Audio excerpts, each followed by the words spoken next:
storyline makes sense and all that. To me, if we know they're going this route, they're going to be aging Poison Ivy. Who was played by Claire Foley, by the way. Yes.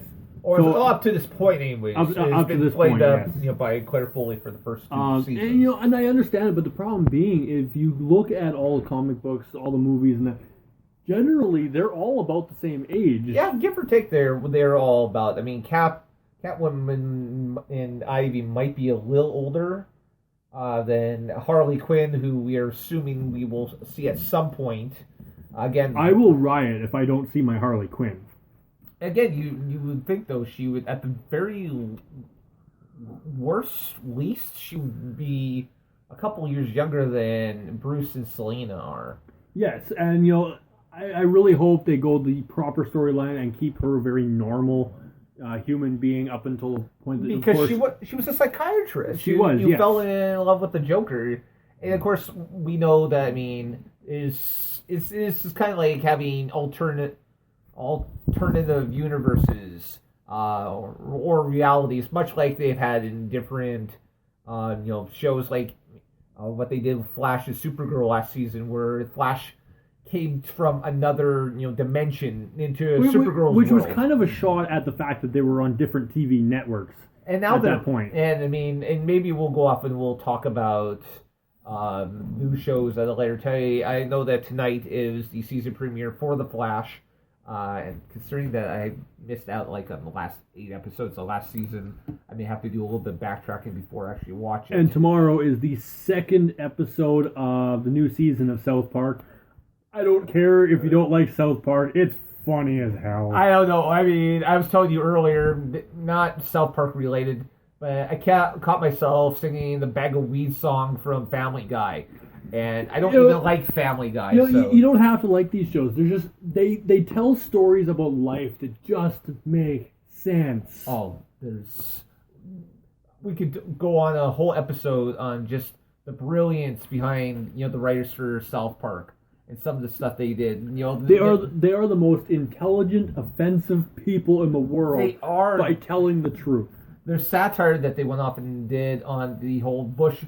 Al Gore election and turned it into a kindergarten president election was just absolutely hilarious. Yeah, and what they've done with the whole Trump versus Hillary has topped the bar in ways never would have expected. But, let's pull ourselves back out. I just have to say that just because we're talking about all these shows that are starting now, and this is oftentimes our favorite time of year as far as TV.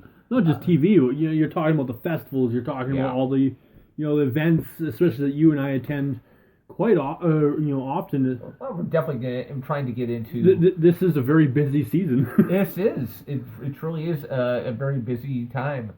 So I mean, I realize we want to actually talk about some of that stuff later on in the show, but I really feel that we should try to get back and at least, come up with some of our ideas on speculatory, if you will, on this episode and some of the stories. Because at the end of this episode, we see Bruce.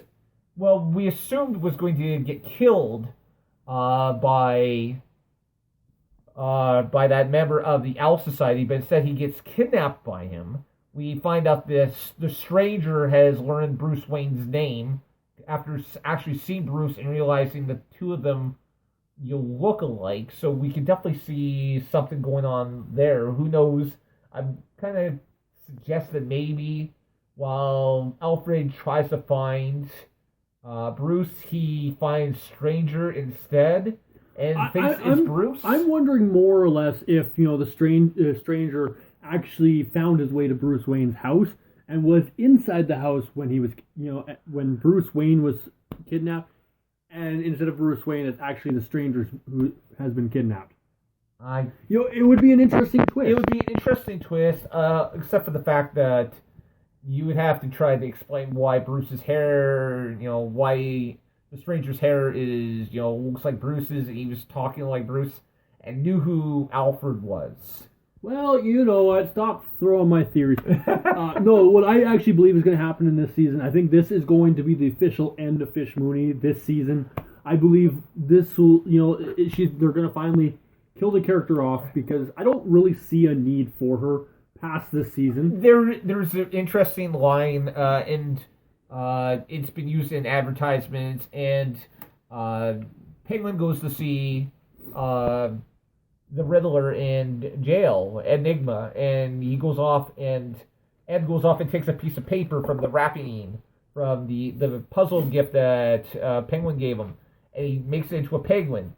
And he says the thing you have to remember about fit is about something along the lines of, you have to remember something. Penguins eat fish. Yes.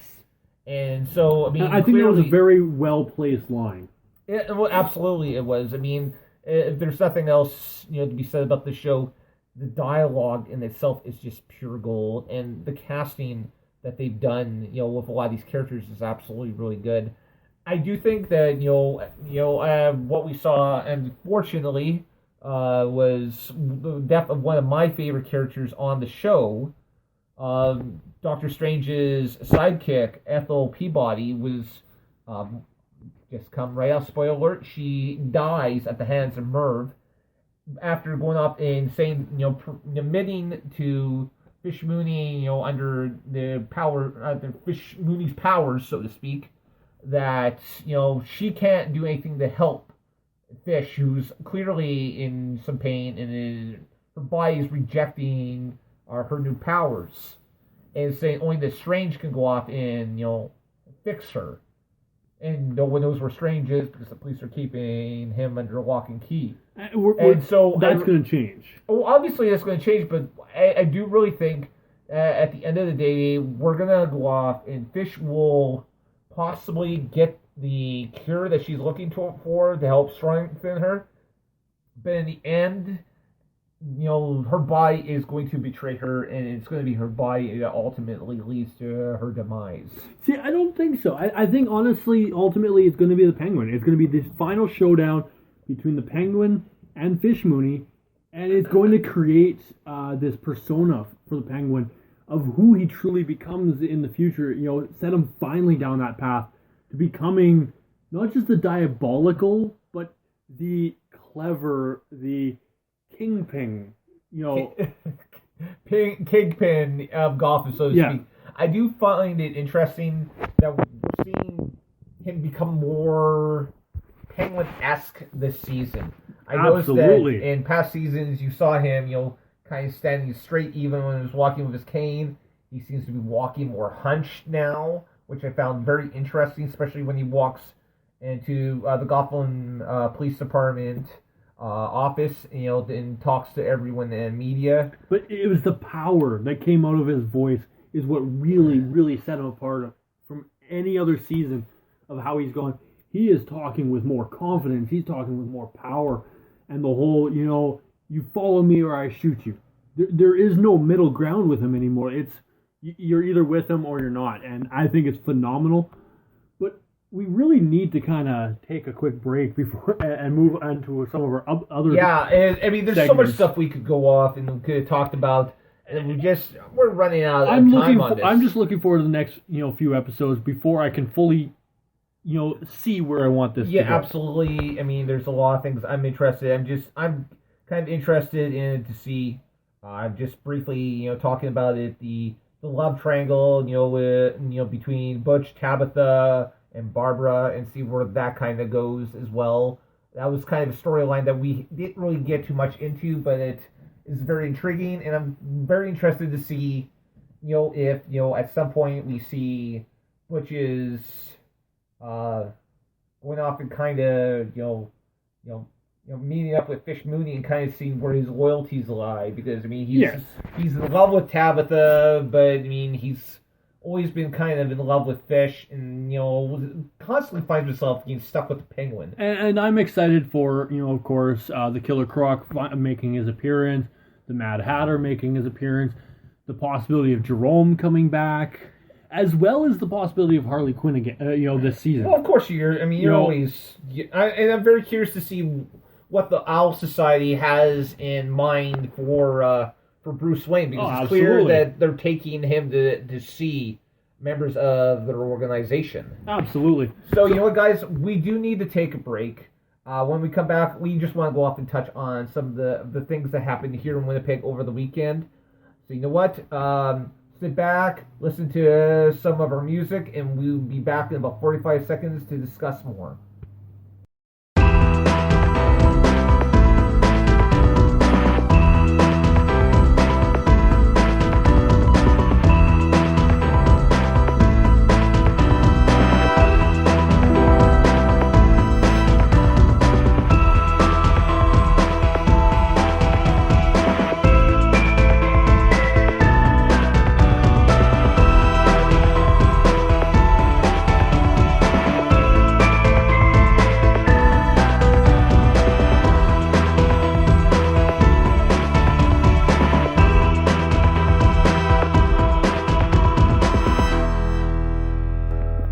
Welcome back to the Captain Fizz and Mask Guys show.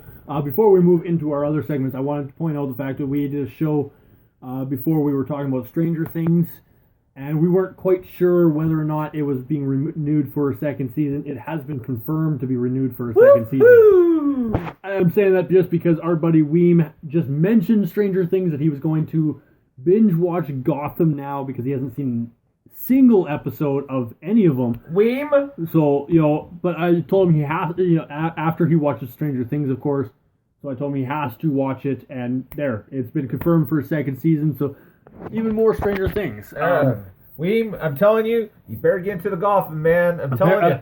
Apparently, and I find this with a lot of people. They were not huge DC fans until Suicide Squad. Suicide Squad actually changed that for a lot of people.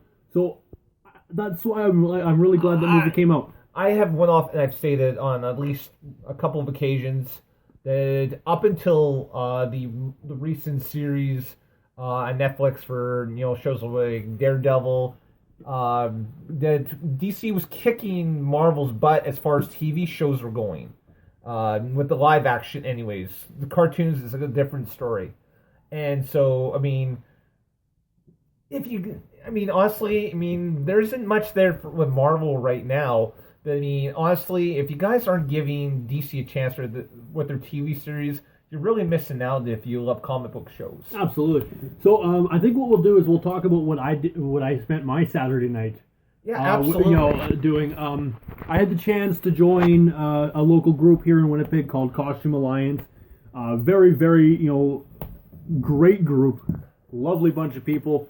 I got to join them for their Heroes for Harvest charity event down at Rumors Comedy.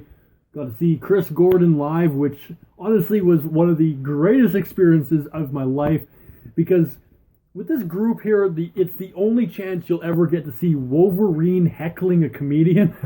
It was one of the greatest things that you could ever picture, and I really wish I was able to videotape it just because of that. And it was such a wonderful group of people, all dressed in costume. I really thought I was going to be out of place. Like, I've never been anywhere with these guys before. They're very famous for dressing up in costumes, going to hospitals, a lot of different, events that they go to. Huge, huge people. And it was a great experience for me. But to sit around with all these people, I wasn't sure what to expect. But I got my Chewbacca sweater on, and, I came prepared. Chewbacca sweater, my DC girls, t-shirt. So, depending on what the mood was there, I was kind of covered either way. I ended up sitting at the Star Wars section. This whole end of the table was pretty much all Star Wars. We had a guy dressed up as, I believe it was Kylo Ren, who may or may not have made a fool of himself by threatening to force choke the comedian, who immediately told him when he clapped it sounded like a dolphin. Or a walrus, I can't remember which one. Either way, it was an aquatic mammal of some sort. But yeah, no, it was a great event, and definitely blew my mind. I really want to do this, again. So they were benefiting here, Winnipeg Harvest here in the city. So if you ever have a chance to look up, Costume Alliance, definitely do it. They're worth, looking up. All right. That was my Saturday night. That was your Saturday night, yeah. And I'm glad you got the story in there about Wolverine heckling. And I've never had this experience of going to comedy shows, with people dressed up as these costume people, right? So to see Wolverine,